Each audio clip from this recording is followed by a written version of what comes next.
Joseph, the founding director of the Women's South Asian Studies program and professor of anthropology and gender studies, and welcome you to our second in the series of the Iranian Studies lecture series.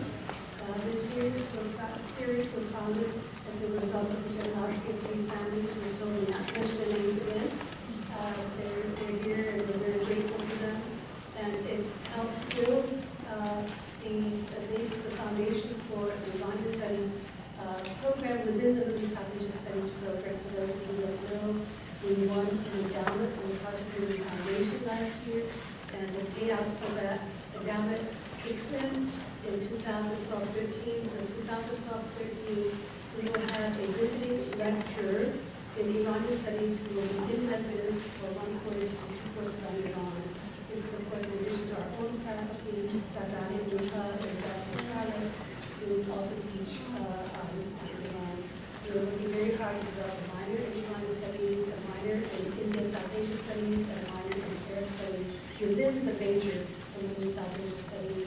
And to a large extent, our success in getting this far and doing so is the result of the enormous support we have from the community. Many of you are here, from the students who have lobbied for this program, who have written petitions, who've sat at the door of the deans and the chancellor to get this program launched. So truly, MESA is a collective effort of the students, the faculty, the administration, and the community. This evening, we are very delighted to have with us a very dear friend of mine, Dr. Farzaneh, and we have one more speaker in this series, Dr.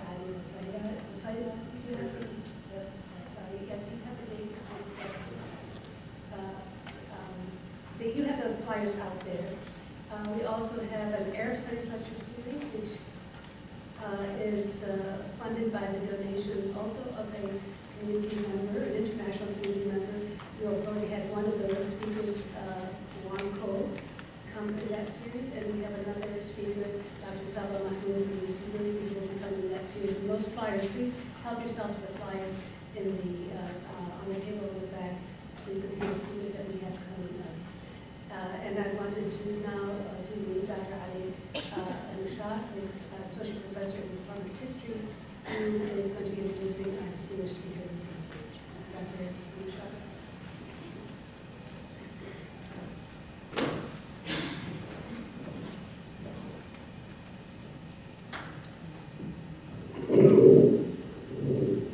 I was told I should speak louder so everyone can hear.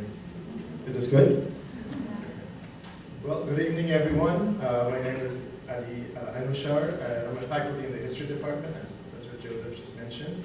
Tonight, I have the pleasure of introducing to you Professor Farzaneh from the University of Virginia, and she is our first guest speaker in 2012 of the Suad Joseph Iranian Studies lecture series.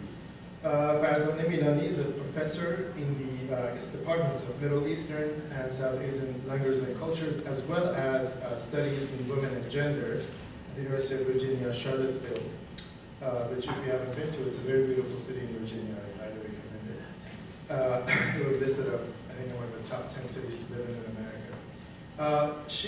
Professor Milani began her academic career studying French literature, actually here in California as an undergraduate. And then as a graduate student, she worked on the poetry of Forough Farrokhzad. And those of you who are not familiar, Forough Farrokhzad is probably the greatest, one of the greatest, if not the greatest, of the modernist Iranian poets of the 20th century. She was controversial at the time because she challenged gender norms in the mid-20th century Iranian society because of the erotic quality of her early verse. So Professor Milani chose her as her topic of dissertation research at UCLA, and she completed that. In her new book, which just came out actually a few months ago, in April of 2011, her newest book is entitled Words, Not Swords, Iranian Women Writers and Freedom of Movement. I'll talk about this book in a little bit in a minute. but this was published recently. In this book, she reflects back on the time of her dissertation research on Furugh Farrokhzad in Iran, and she said that she was trying to meet with people and do interviews with people who knew her. She was doing a kind of a biographical work on her. And she said she was very excited that in Tehran, she actually, I think it was in Tehran, but she actually got to meet Ibrahim Golestan, who was Farrokhzad's lover. And he was famous in his own right as a progressive filmmaker and intellectual, perhaps. But she said that when she met him, he was not very forthcoming. And in some ways, sort of was wondering why she was writing a book on Farrokhzad. And she told her, I quote, "Why don't you write a cookbook in English? Persian cuisine is exquisitely delicious. Imagine what a contribution such a book will make." End quote. So this is an anecdote that, of course, makes us laugh now in retrospect, but I think it was a sign of major challenges facing women like herself who were pushing the boundaries of patriarchy if not in Iranian society, definitely in Iranian studies, the field of scholarly study in Iran. So a lot has changed since then. Perhaps not enough, but a lot. At least in the field of Iranian studies. And Professor Milani's scholarship has been a major contribution to this change. During her very prolific scholarly career, she has so far produced over 100 publications. These include articles, book chapters, prologues, forewords to books, but also several books. Her first book, Veils and Words, which came out with Syracuse University Press, has gone through 16 reprints. It's sold out and it's been reprinted 16 times. She has also edited books on Iranian literature and translation. She has also translated Persian poetry into English. And here I have in mind her book on another very famous Iranian poet of the 20th century, Simin Behbahani. The book is called The Cup of Sin, Selected Poems of Simin Behbahani, edited and translated with Kaveh Safa. And this book won the Lewis Roth Award for Best Translations. She has served as the guest editor in major journals of the field of Iranian studies, such as the Journal of Iranian Studies, Iran Nameh, Nimeh Digar. She has given over 150 lectures at universities and colleges nationally and internationally. And in the midst of all this, she has found time to write her own poetry, which have appeared in Persian language journals such as Nimeh Digar, Par, Barayan, Daneshju, Omi, Alway, Portland. And her prolific scholarship has certainly not taken away from her teaching. In fact, they seem to work well together. She won the University of Virginia Teacher of the Year Award and was subsequently nominated the following year for the best faculty for teaching at the whole state of Virginia. So it's a very accomplished CV. I only briefly mentioned some highlights. We are very glad that she accepted our invitation. The title of her talk, as you've seen the flyers, will be Flight and Captivity in the Writing of Iranian Women Writers. And from what I understand, the paper draws on her most recent book that I mentioned earlier. And just to give you an idea what the book is about, it's basically an investigation into the theme of movement in the writings of Iranian women poets, novelists, and other literati during the last 150 years. And when I say movement, I don't mean social mobility, I mean physical movement, barriers of movement actually moving in society, from going from place to place, riding on motorcycles, etc. So she's looking at the roles of these women writers at the forefront of the desegregation of movement in society and the renegotiation of boundaries that aim to block them or prevent them. So I'm sure we're all, after this brief introduction, you're all eager to hear her speak on this aspect of her important book. So please join me in welcoming Professor Milani.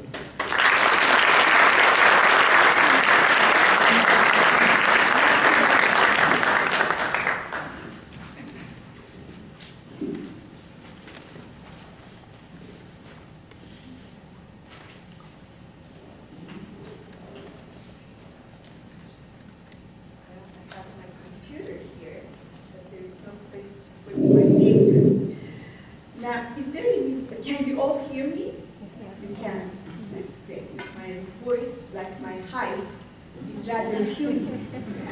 So if you can't hear me, please tell me so I can raise my voice. Can you hear me? Yes. I'm truly honored to be here tonight. First of all, I think it is a unique program in the whole country, to the best of my knowledge, that a group of Iranians, that I am very proud to be a member of that country with them, have begun a program that recognizes a unique person whose field is Arabic literature, Arab anthropology, and Arab society. I've had the honor to know Suad Joseph for a few decades.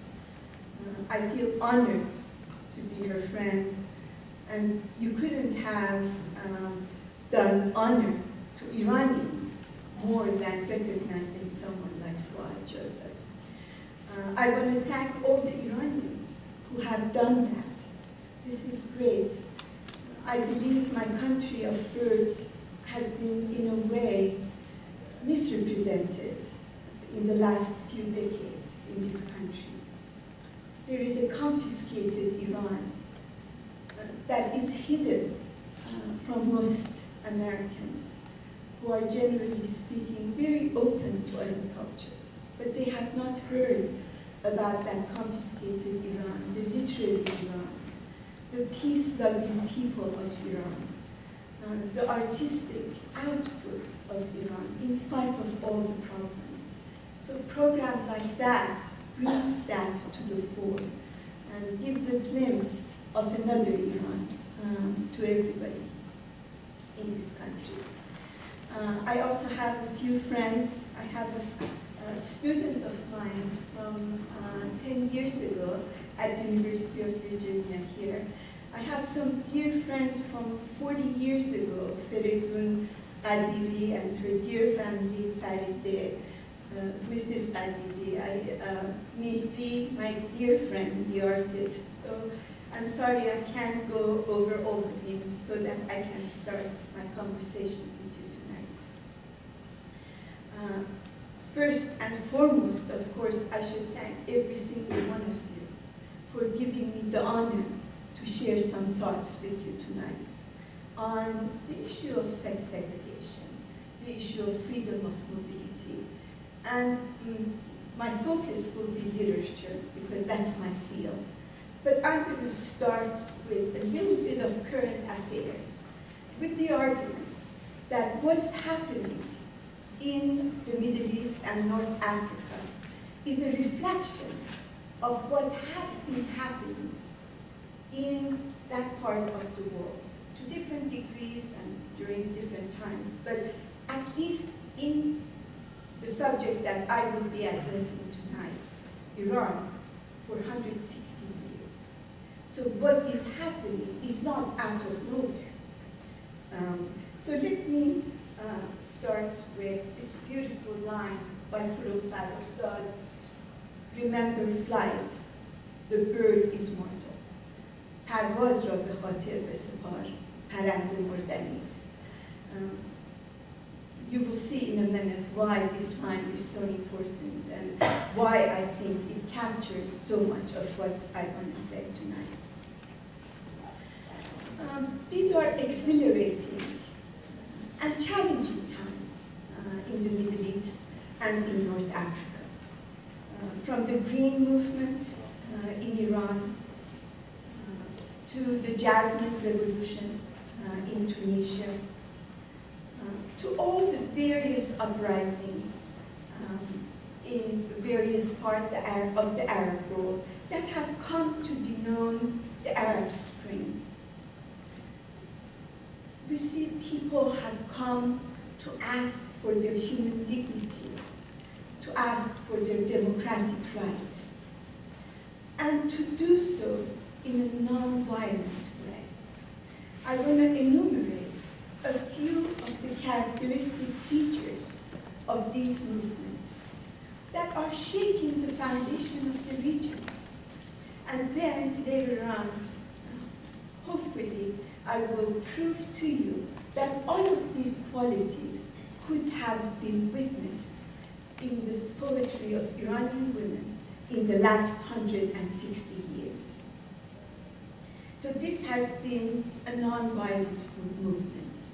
And to me, who is a believer in peace, who believes war and violence will never be an answer to our problems, I'm very excited about that. We want freedom, even a small child can say. This is a movement also that is youth-oriented and youth-generated. And this is also very exciting. And in a minute, I will show you a couple of other slides when you will see that most governments and most previous movements were geriatrics, very old people. So we have lots of younger people, forward-looking people involved in these movements. A third characteristic for me of all these movements, who have many differences because they are in response to local needs, but they have these features in common. It is technologically savvy. It is global in its reach and in its outreach. These are images you couldn't see, for instance, in the Islamic Revolution. I mean, it's true, we didn't have a Twitter back then, but the revolution was not global. It did not have the world as its interlocutors. The Arab Spring, the Green Movement in Iran does. So these are interesting images. And antique dictators for sale. Which goes back in a way to the fact that this is a youth-oriented kind of movement. Look at these people, all male, all over a certain age. As I get older myself, my definition of old changes. But I still call these people a little too old for ruling over such young people. And many of these countries have an average age of 27, 28, 30 people. And like in Iran, the average age of our leaders is over 70. You know, for a group of people whose age is around 30.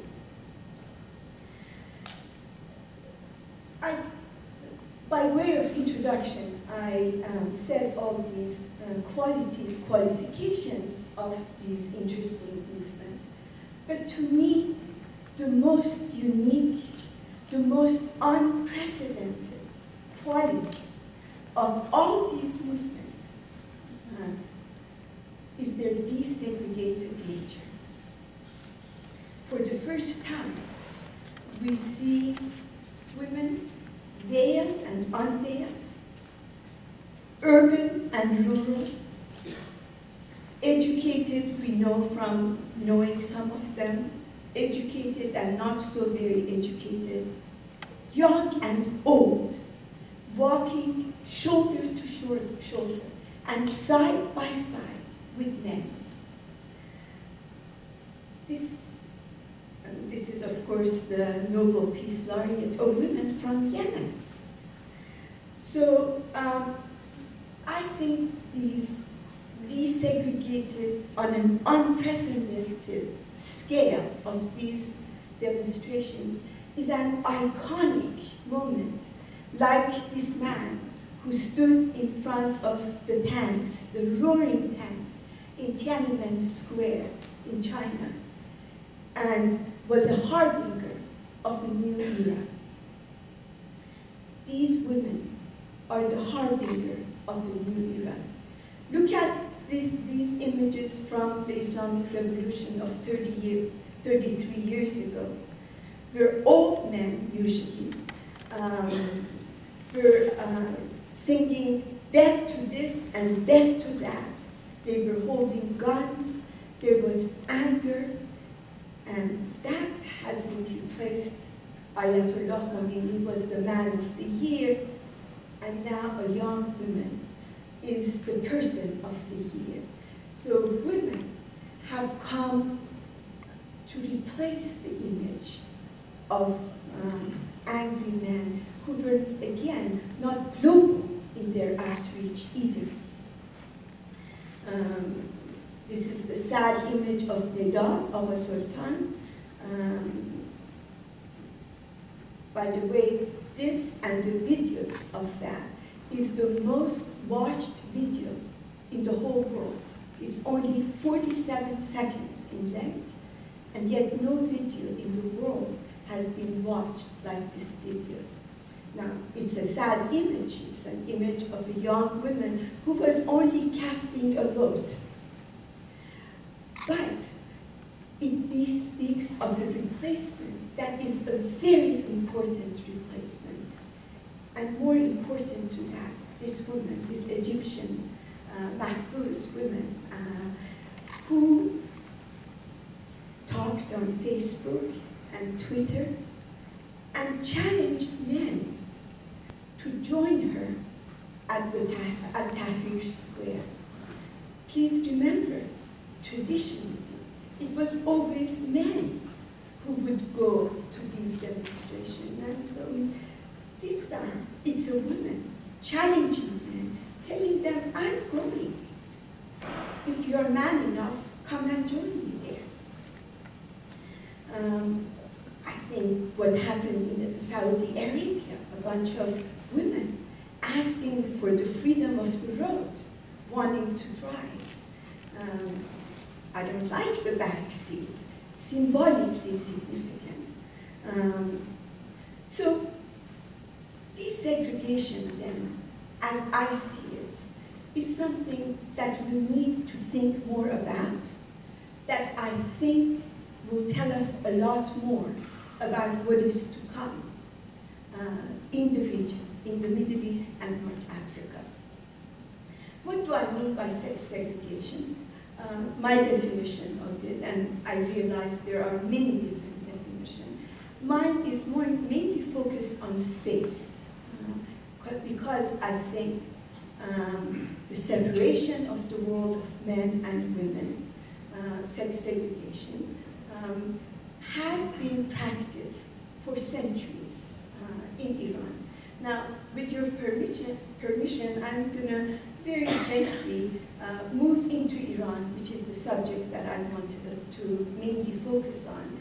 But I gave you this introduction to say that what I'm saying in the rest of my talk, I think is applicable to all these other countries with minor variation. Every movement is, of course, in response to the local needs. So then sex segregation separates the world of men and women. And it does so by dividing the space. In Iran, we have Andaruni and Biruni. We have the inner sanctum and the outside world. It also creates hierarchies around those divides. If you are in the outside world, if you produce the kind of art that is in the outside world, that's valued much more.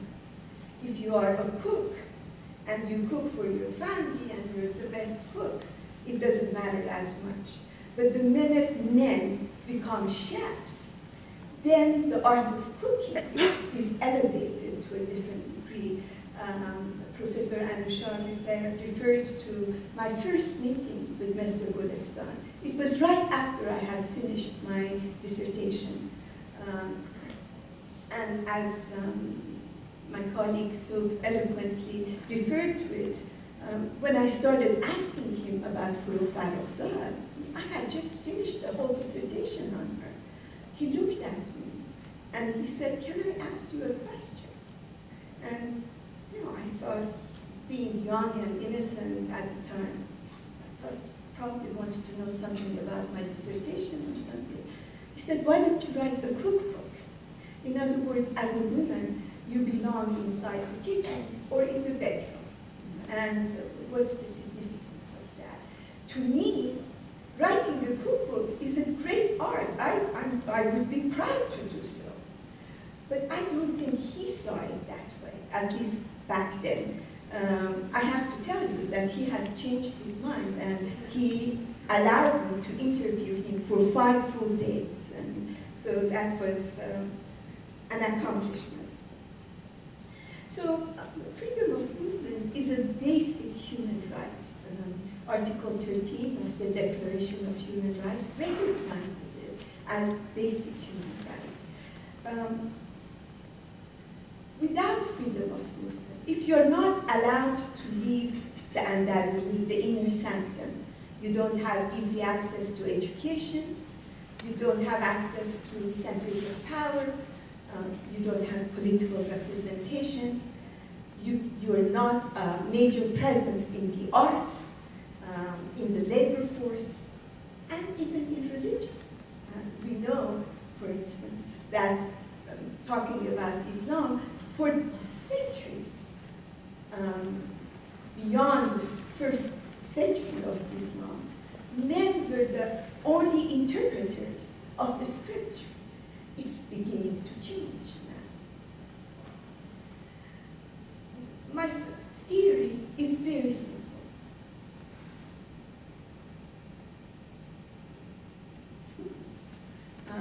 A woman not only needs a room of her own. As you know, Virginia Woolf, one of my most favorite writers, has a seminal book by that title. She also needs the freedom to leave that room and to return to it without incurring any penalties. Because a room without that freedom is a prison cell. That's the definition of prison. If you think about a prison, a prisoner can do anything that we all do.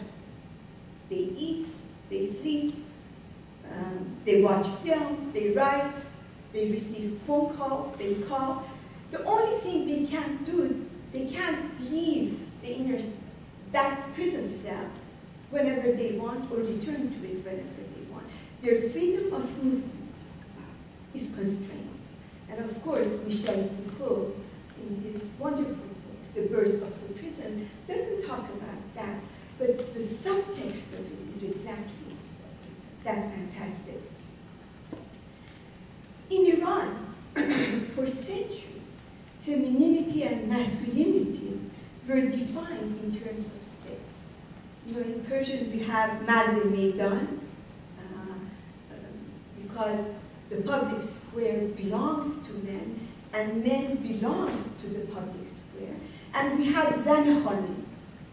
Women belonged inside the house, traditionally speaking. Mobility, freedom of movement, was a desired trait in men. It was, in fact, a prerequisite of virility. I don't know if some of you have watched the movie Hasan Kachar, which is a classic of Iranian cinema. Hasan Kachar was a man who didn't want to leave his house. His mother was going crazy. Now, The Day I Became a Woman, another fantastic Iranian movie, is the reverse of that. It's the story of a woman, 9-year-old woman, who wants to go out and play in the street. And the reverse happens. Is her mother and her grandmother are going crazy, but if you go on the street, you're no longer a good Muslim. You're not a good person. You have to stay inside the house now. Just give you a couple of pictures, men and their flights, and of course, you know, the woman is stationary, and it's the men who fly, flying tigers. So I'm going to take about 5 minutes of your time to just give you a global context of what I just said, so that we know restricting women's mobility is not the monopoly of only one faith and one country. It happens globally. Look at these symbols of masculinity and femininity. Look at the symbol of femininity, Venus, mirror of Venus. It's attached, it's immobile, and it's a prisoner of a handheld mirror. A a prisoner of the body and how a woman looks. And look at the other one, symbol of masculinity. Upward looking, unattached. The sky is the limit. I'm going to give you a few other examples globally. Foot binding in China, practiced for over 1,000 years. What did foot binding do? In fact, I've been very interested in comparison of foot binding and imposed bathing, and the similarities are mind-boggling. Foot binding literally broke the foot of a woman, the feet of a woman, and kind of paralyzed her, restricted her movement. Cinderella, the most famous, the most popular fairy tale in the world. What is the most important qualification of Cinderella? Her tiny little feet. There is no one else in the country that can fit those slippers. Cinderella, the oldest written version of Cinderella, comes in fact from China when foot binding started. Does the same thing. Barbie, the icon of Western beauty now, of modern beauty. Everything about Barbie has changed except her tiny little feet. In human size, the feet of Barbie are those of a 4-year-old girl. She weighs about 110, 120 pounds. I've done all the calculation. Probably half of it is in her breast. But those feet are tiny.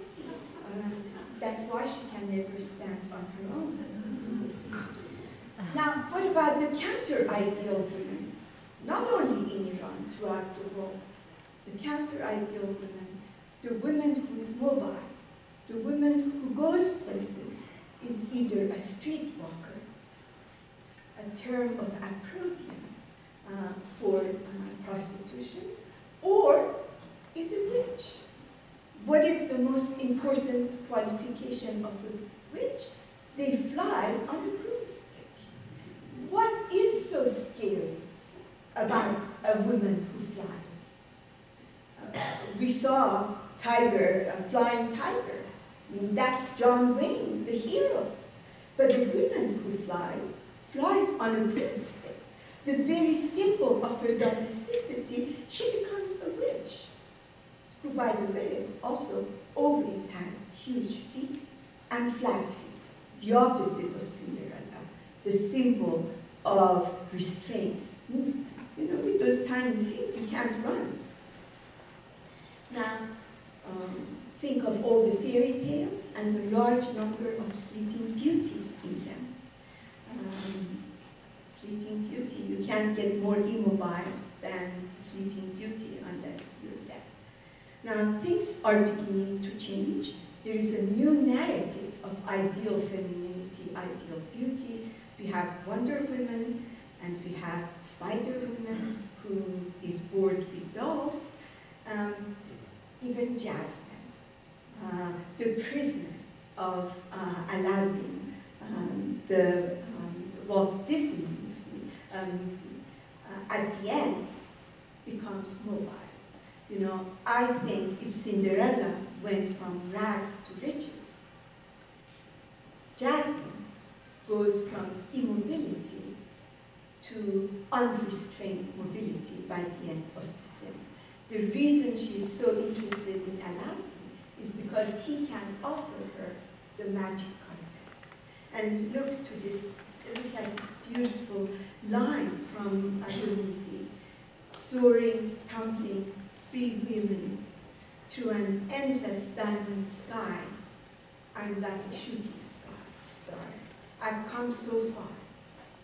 I can't go back to what I used to be, to where I used to be. So all of these to get to the beef of my talk, which is Iranian women factors. And my argument, and I did not Forgive me, I've had this nasty cold for over 3 weeks and I just can't get rid of it. What I'm about to tell you about freedom of movement in women writers is what I found in their writings. So it's not a theory imposed on women writers. They were my guide. They were the ones who showed me that major concern of women writers in the last 160 years in Iran has been the issue of movement, freedom of mobility, captivity as the opposite of flight, ultimate flying to a gateless sky where we can do all we want. If you look at the novels, at short stories, and at the poetry of Iranian women writers, you see two major sets of metaphors. One are the metaphors of captivity. There is a whole bunch of them. I enumerate some of them. Walls, veils, imposed silences, fences, cages, blind windows, closed doors, and bars. On the other hand, side by side with those, you see also metaphors of movements, strutting wings, flying, going places, running, dancing, singing through their voice. And by the way, all of these were denied women immediately after the revolution, even in Iranian cinema. For instance, women were disallowed to run in Iranian cinema after the revolution. I mean, obviously they couldn't fly, but at least they could run. But there were specific instructions that women cannot run in movies anymore. So why do I keep saying that it's 160 years? Because I think 1848 was a momentous year in the history of the world. So it was in Iran. There was a convention in Badasht, in a small hamlet in northeastern Iran, where 81 men and 1 woman were gathered together it was the beginning of a religious movement, the Babi movement. And I say that as a Muslim woman. I have believed through my studies that that is a nodal moment. But because she was a Babi woman, Muslims were not allowed to talk about her. Or if she was talked about as a prostitute. Even today, Boratul Ain, which we should take pride in her. She is the first woman who unveiled herself publicly in the whole Islamic world. More importantly, she is the woman who appropriated the pulpit, who gave body to her voice and voice to her body. She allowed herself the reinterpretation of the scripture. So this wonderful image is an image on one side, on that side it's Boratul Ain, on this side it's Elizabeth Cady Stanton, and as you know, she is the mother of the feminist movement, of women's movement in the West. That image, nobody even knew that there is such an image. I happened to give a talk at Seneca Falls Convention for their anniversary, 158th anniversary. And they told me there is a fantastic tapestry here. And to my surprise, I saw that in the US, there is a recognition that these two movements, that these two women should be recognized as pioneering in women's movement. This is one of the most anthologized poems of Tahireh Boratul Ain, and I want to read it to you. What I want to do is to read just a couple of lines of the poem for you in Persian, because my translation really doesn't do justice to the absolute exquisite beauty of the original. So once you have a sense of the musicality of the Persian, then we will read this translation. And I'm going to share with you why I think this is such an important poem, and then why it has been adopted by the campaign for 1 million signature in Iran. گر به تو افتادم نظر چهره به چهره رو به رو شرح دهم غم تو را نکته به نکته مو به مو از پی دیدن رخت همچو صبا فتادم خانه به خانه کو به کو کوچه به کوچه کو به کو. I would explain all my grief dot by dot, point by point. If heart to heart we talk, and face to face we meet. To catch a glimpse of you, I'm wandering like the wind, from house to house, from door to door, from place to place, from street to street. Separated from you, the blood of my heart gushes from my eyes, in torrent after torrent, river after river, in wave upon wave, in river after river. This afflicted heart of mine has woven your love to the stuff of my life, strand by strand, thread by thread. You see, this poem is, to me, iconic in a way, because a woman is refusing to remain in her proper place. She's going from street to street, from house to house, in search of the beloved. Now, the wind, she becomes one with the wind. The wind has a very important role in Persian literature. The wind is the messenger of love. Many women in classical Persian literature, from Leyli to Zulaykha to Vis, I mean, these are some of the most powerful women protagonists in classical Persian literature. They talk to the wind, which in turn becomes their messenger of love, because they cannot relay their love messages themselves, so they need a messenger. In this poem, she doesn't talk to the wind, she becomes the wind. She becomes the one who is not going to be stopped by any man-made obstacles. She is going to have, like Wonder Woman, like Spider Woman, her own wings to fly with. There are so many examples that I could give you. The bird is one of the most recurring image in the writing of Iranian women in the last 160 years. Now, as you know, Iran is known as the land of the rose and the nightingale. It's very beautiful, it's very poetic. It's the love of the nightingale for the rose. Except that the nightingale in Persian literature is always a man, is male, and the rose is always a woman, is feminized. Now, it's all beautiful, but what about the female nightingale? Where is she? Why is this jerk of the male nightingale not reading, serenading the female nightingale? What happens to her? She has been exiled from Iranian classical Persian literature. It is in the writing of women writers, women poets, that the female nightingale is brought back into the Iranian garden. This is a